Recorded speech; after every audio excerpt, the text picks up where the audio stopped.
Magandang oras sa inyong lahat. Narito na ang karugtong ng ating kwento. Pasensya na po kung medyo late ang aking upload. Sana ako na lang. Chapter 19. Dahil sa kalapastangan ng ginawa ni Rafael at ng asawa nito sa loob ng opisina ni Sarah, ay isang malaking transaksyon ang naganap. Walang kaalam-alam ang mga ito na bawat sulok ng opisina ay may nakalagay na hidden camera. Kaya kitang-kita lahat ng ginawa ng dalawa. Halos lumuhod na sa harap ni Don Sebastian si Mr. Salcedo. Wag lang bawiin ang investment sa kumpanya nito. Pero hindi nagpatinag ang ama ni Sarah. Hanggang sa isang desisyon ang binitawan ni Mr. Salcedo. Dahil hindi na nito maatimpa ang kahihiyang pinaggagawa ni Rafael. Let me think about it. Also, I need to talk to someone. Saad ni Don Sebastian, bago iniwan si Mr. Salcedo sa loob ng conference room. Gigil na gigil din si Sarah. Kahit wala sa opisina, makikita pa rin niya ang loob ng opisina dahil sa mga kamera na nandoon, which is connected to her device. Oh, mahal, relax ka na. I'm sure they will get served what they deserve. Saad ni Adrian habang hawak ang kamay ng dalaga. Hindi pa bumabalik sa opisina si Sarah dahil gusto niyang alagaan muna si Adrian. 3 weeks na siyang hindi pumapasok, pero dahil maayos na ang binata at nakalabas na ng ospital, ay nagpasya siyang bumalik na sa susunod na linggo. Manda sa akin ang mga yun. Galit na turan ng dalaga. Daig pang mga hayop. Dugtong pa niya. O mahal, baka naman makipagsuntukan ka ah. Biro ni Adrian. Grabe ka naman sa akin. Joke lang, mahal ko talaga. Kalma.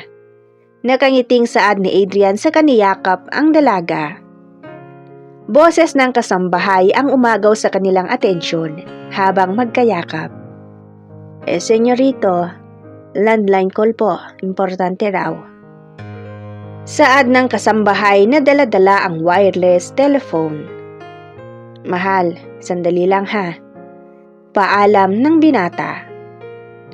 Tumango si Sarah. Nakangiti ang dalaga habang pinagmamasdan ang binata na may kausap at mukhangang importante. Dahil seryoso ang ekspresyon sa mukha nito habang nakikipag-usap. Panatag ang loob niya.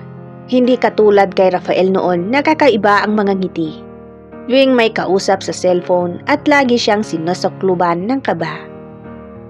Pero ngayon, walang ni anumang negatibo ang nagpaparamdam sa kanya. Lalo na't mayat maya rin siyang sinusulyapan ni Adrian. At nginingitian pa. Para bang sinasabi ng mga ngiting yon na wala siyang dapat ipag-alala. Makalipas ang ilang minuto ay bumalik si Adrian sa terrace kung saan nakaupo at naghihintay ang nobya. Sorry mahal, medyo umabot ng ilang minuto. Nainip ka ba? Turan ng binata. Hindi naman mahal. Kinikilig nga ako habang nakatingin sa'yo. Alam mo yung pakiramdam na maluwag yung dibdib? Na kahit andun ka at may kausap sa phone panatag ang loob. Na hindi niloloko. Mahal, that call was really important. I need to meet them tomorrow. Actually, it's a business thing. Pag-amin ni Adrian. Ha? Are you sure you can work? Mahal, baka mapano ka. May benda ka pa sa ulo oh. Nag-aalalang turan ni Sarah. Mahal, it will be a meeting only. Don't worry. I will take care of myself. Ngayon ko pa ba pababayaan? Nakangiting turan ni Adrian sa kahinawakan ang baba ng dalaga at bahagyang iniangat para pumantay sa kanyang mukha. Pinong halik sa labi ang ginawa niya para pawiin ang anumang pag-aalala ng nobya. Anyway, babalik na rin pala ako sa office tomorrow, mahal. Saad ni Sarah pagkatapos ng halik ngayon ng nobya. Sa butik mo ba? Tanong ni Adrian. Hindi, sa kumpanya na. Okay. Simpleng sambit ni Adrian. Oh, bakit naman ang asim ng itsura mo? Kasi magkikita na naman kayo ng ex mo. Sagot ng binata. For the selos ka na naman. Magkikita kami, oo. Pero humanda sila sa akin. Hindi ko palalagpasin ang kabastusan nila. Oh, mahal, para ka na namang tigre. Alam mo, mas mabuti pa, lumabas na lang tayo. Tapos, tawagan mo si Ate Bebs na sumunod sa atin para may kasama tayo. Saka na tayo mag-solo date kapag magaling ng sugat ko sa ulo. Suhestyon ni Adrian. Okay. Pero ako muna ang mag-drive. Okay. So, shall we? Sambit ni Adrian sa kahinawakan ang kamay ng dalaga. Magkahawak kamay silang nagtungo sa garahe. Sir, lalabas ka po? Tanong ng driver kay Adrian. Kuya Jeps, yung kotse ko po ang gagamitin namin. Ako ang magdi-drive. Si Sarah na sumagot. Magpahinga ka na lang, Kuya Jeps. Ako nang bahala magsabi kay Dad. Saad naman ni Adrian sa driver. Medyo nag-aalangan kasi ang ekspresyon sa mukha nito nang malamang lalabas ang binata. Huwag kang mag-alala, Kuya Jeps. Ako nang bahala sa mahal ko. Sunod pa ang wika ni Sarah na matamis ang ngiti. Napangiti na lang din ang driver sa tinuran ng dalaga. Sa kabilang banda. Dad, bakit ba galit na galit ka? Tura ni Rafael habang nasa opisina ng ama nito. Ayan, iyan ang sagot sa tanong mo. Binalaan na kita, pero hindi ka nakinig. Ginagawa mo kung anong gusto mo. Kaya magmula sa araw na ito, bahala na kayo ng asawa mo sa buhay ninyo. I'm done with you, Rafael. Galit na turan ni Mr. Salcedo. Saan mo nakuha ito? Utal na tanong ni Rafael matapos mapanood ang video.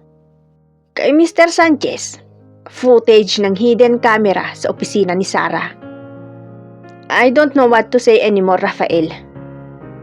You are educated, but unprofessional. Gawain ba ng matino ang pag-iisip yan? Dapat umuwi kayo o pumunta kayo sa kondo mo.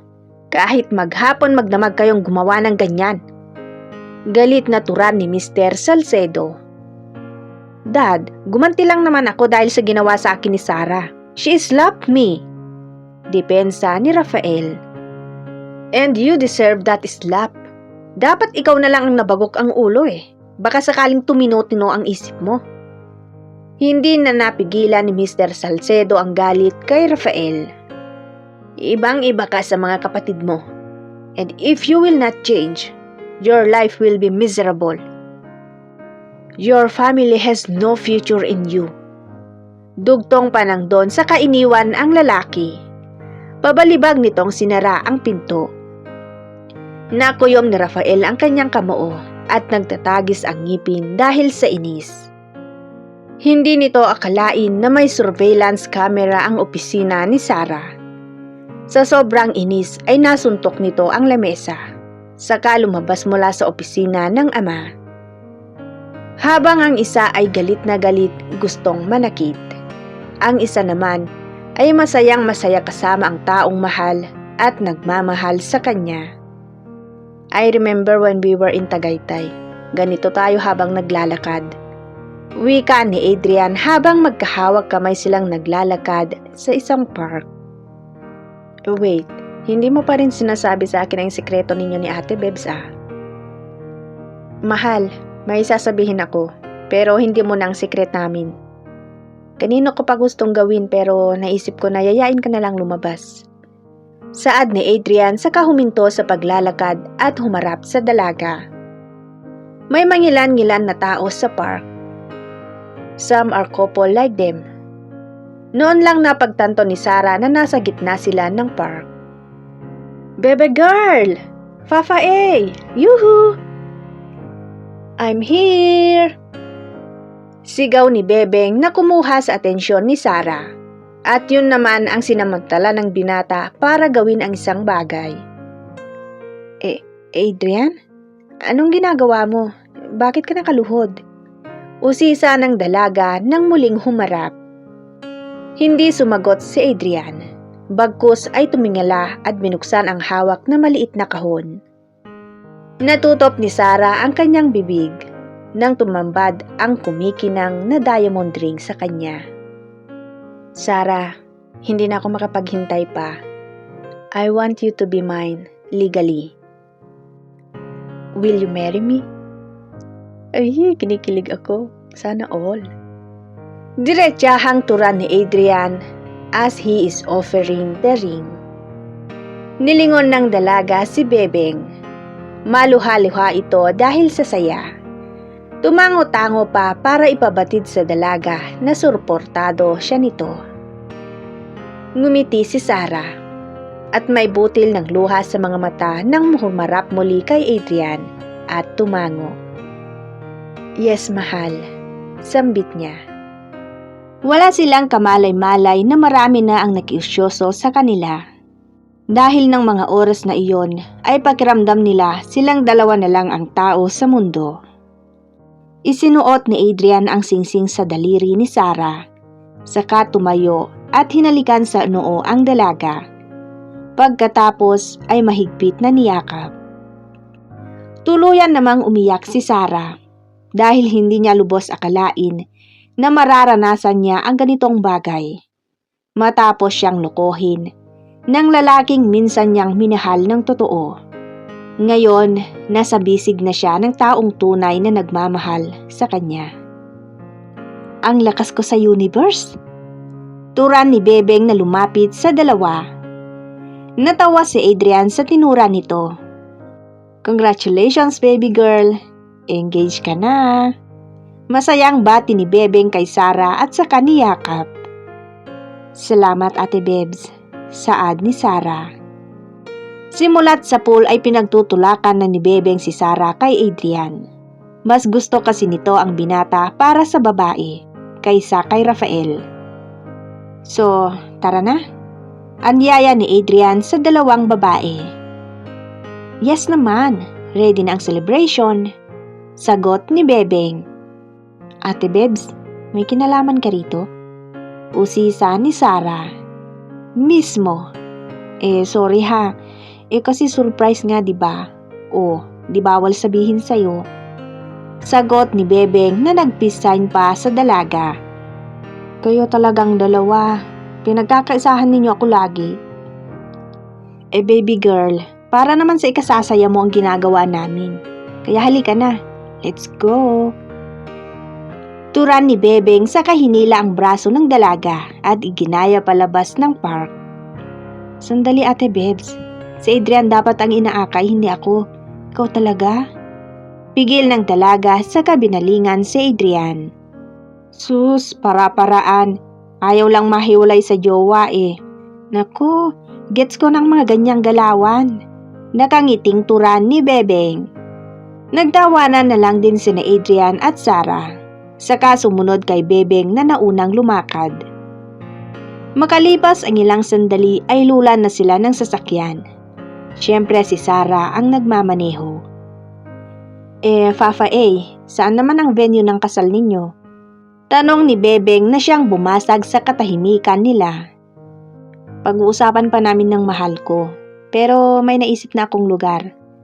Siyempre, kailangan rin naman ang suhestyon ng fiancé ko.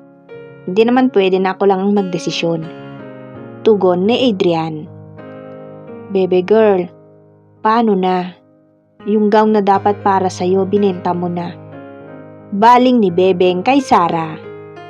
Ate Bebs, pwede naman akong gumawa ng bagong design or bumili ng gown sa mga international designers na kilala ko. Kasi kung nagmamadali si Mahal na magpakasal, hindi na ako makakagawa ng sarili kong design. Turan ni Sarah. Pero aminin mo, yun sana ang susutin mo, no? Ate Bebs, tapos na. May bumili na, 'di ba? Sa bagay, nasambit na lang ni Bebeng. Pangiti-ngiti naman si Adrian na nakaupo sa passenger seat. And what's that smile for? Usisa ni Sarah. I'm smiling because I'm happy. Alangan namang umiyak ako. Birong sagot ni Adrian. Kung hindi lang ako nagdi-drive, makukurot talaga kita. Guys, pwede mamaya na lang kayo maglambingan kapag wala na tayo sa kalsada. Kasi baka makalimutan ninyong nasa biyahe tayo, bigla na lang huminto sa gitna ng kalsada ang kotse. Saad ni Bebeng sa dalawa. Asus, inggit ka lang Ate Bebs. Ayaw mo pa kasi patusin yung messenger ni Tito Seb. Pogi rin naman yun, tsaka wala namang asawa. Biro ni Adrian. Fafa kahit bilyonaryo pa siya, walang tumatayo ng balahibo ko sa kanya. Tsaka gusto ko naman yung kasing edad ko lang, nang hindi naman hingalin agad. Natatawang turan ni Bebeng. Sasagot pa sana ang binata. Subalit nasa parking area na sila ng isang restaurant. Walang kaalam-alam ang magkasintahan na kumalat na sa social media ang naganap na proposal kanina lang. OMG! Sambit ni Bebeng habang naghihintay ng order nilang pagkain. May problema ba Ate Bebs? Tanong ni Sarah. Guys, viral kayo sa Facebook. Sagot ni Bebeng na natutop ang bibig saka pinakita sa magkasintahan ang video. Nagkibid balikat si Adrian. Wala tayong magagawa. Nasa public park tayo kanina.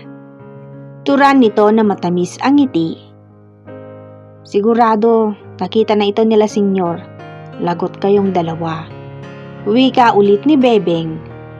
Napatingin si Sarah kay Adrian. Mahal, don't worry. We will have our official engagement party. May kailangan lang akong gawin muna. Then we will talk about everything. Turan ni Adrian dahil bakas sa mukha ng dalaga ang pag-aalala. Makalipas ang ilang sandali ay dumating na ang mga food nila. Congratulations ma'am, sir. Bati ng dalawang waiter. Nagkatinginan ang magkasintahan. Huwag nilang sabihing napanood nila ang video that's circulating all over the internet. Wala pang ilang oras ang nakakalipas ay viral na. Thank you. Nasabi na lang ni Adrian sa dalawang waiter. Maya-maya ay iniwan na sila ng mga ito. Let's eat. Saad ni Adrian sa dalawang babae. Naalala ko noong may nagsubuan dito. Maya-maya ay turan ni Bebeng. Napangiti si Adrian sa kasumandok ng pagkain. Ganito ba yun Ate Bebs? Tanong nito nang itinapat sa bibig ni Sarah ang kutsara. Napatingin muna si Sarah sa binata, saka kumuha rin ng pagkain para isubo kay Adrian. Ay, ganyan nga yun. Pero hindi nakakakilig. Yung sa inyo, gosh, pwede na akong himatayin. Tuwang-tuwa na turan ni Bebeng. Nagtawanan na lang ang magkasintahan. Ano ang magaganap sa muling pagbabalik ng dalawa sa kani-kanilang opisina? Abangan ang nalalapit na pagtatapos ng ating kwento.